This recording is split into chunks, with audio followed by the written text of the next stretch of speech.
देखिए, मैं डीएम के स्टेटमेंट को मैं मानता हूं। डीएम ने जो बात कही कि रिटेलिएशन में वो घटना हुई और उस समय किसके मन में, किसके दिमाग में क्या था, किस वजह से अंधकार छा गया और फिर उस घटना की वजह से घटना हुई है। और घटना वो भी गलत है, घटना ये भी गलत है। अगर ये सवाल आप पूछते हैं मासूमों के लिए, मासूमों की कभी जान नहीं जाती अगर प्रेम यादव की जान न गई होती तो। प्रेम यादव की जान नहीं जाती तो किसी मासूम किसी की जान नहीं जाती। आखिरकार सरकार क्यों इस बात को छिपाना चाहती है कि प्रेम यादव को भुला करके मारा, और किसने मारा, धारदार से कैसे मारा। और यही नहीं आप बताइए, सुल्तानपुर में क्या एक ब्राह्मण डॉक्टर को ड्रिल से नहीं मार दिया? ड्रिल से, क्या ड्रिल से नहीं मारा? क्या उनके परिवार के बच्चों को आपने गले लगाए? क्या उनके परिवार के सदस्य अस्पताल मिलने गए? क्या आपने सोशल मीडिया के लिए वो तस्वीरें खिंचवाई कि उनसे गले मिलते हुए तस्वीर खिंचा लें? मैं जानता हूं दुख किसी के जाने का, किसी के खोने का।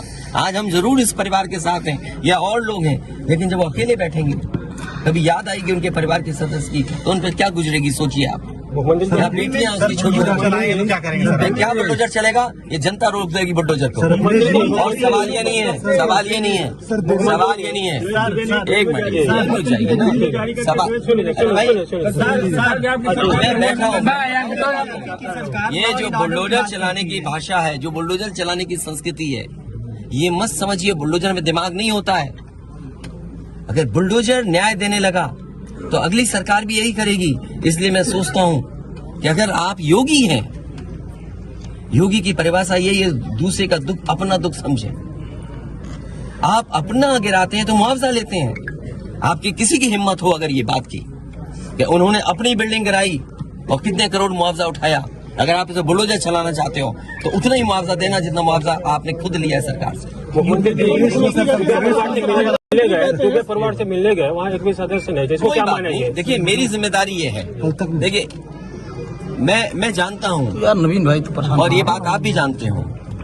और जब मैं पहुंचा हूँ तो मैंने वो बाइट भी सुनी है, एक चैनल के माध्यम से कुछ खबर आई, हालांकि मैं सिग्नल या उसके नेटवर्क न आने की वजह से मैं नहीं सुन पाया।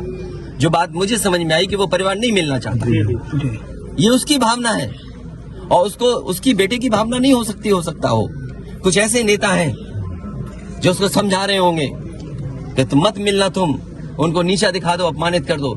सवाल ये नहीं, हम किसी के भी दुख में शामिल होने आए हैं। इसीलिए मैंने कहा, आपने जब बुलडोजर से किसी की माँ और बेटी को जला दिया गया और बुलडोजर चल गया, आप उस परिवार के उस बेटे से मिलने नहीं गए।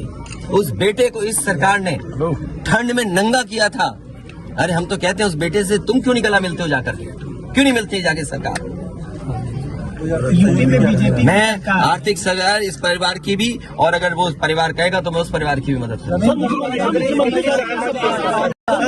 अच्छा, ये क्या है सबका साथ? अच्छा, ये बेटा क्या जानेगा? अच्छा ये बताइए, गाड़ी उठा ले गए, ये परिवार चाहता था कि हमें चाय पिला दे, हम इसके घर आए। आप बताइए, चीनी, चाय की पत्ती से लेकर कोई सामान नहीं ला सकते, पानी नहीं ला सकते। अरे किस बात के लिए सुरक्षा है? सुरक्षा तो इस बात की, इनकी जान की सुरक्षा होनी है। अगर इनको कोई जरूरत है तो सुरक्षित होकर के जाएं बाजार और सुरक्षित होकर के बाजार से लौट के आ जाएं। ये इसका मतलब सुरक्षा है। सुरक्षा का मतलब ये थोड़ी कि घर को, परिवार को कैद कर दो, गाड़ी उठा ले जाओ, यहाँ से सामान ले जाओ। देखिए, मध्य प्रदेश का भी मत पूछो, मैं आपसे कह रहा हूँ नहीं, कोई आर्थिक सहायता नहीं। ये परिवार अगर पढ़ेगा लिखेगा, जो पढ़ाई करना चाहेगा, जो मदद कहेगा, मैं करूंगा। यूपी में गठबंधन में इस परिवार की हम मदद करेंगे और मैं सरकार से कहूंगा कि अगर वो सरकार मदद करती है तो दोनों परिवार की मदद करें। सर, जो इंडिया गठबंधन में मध्य प्रदेश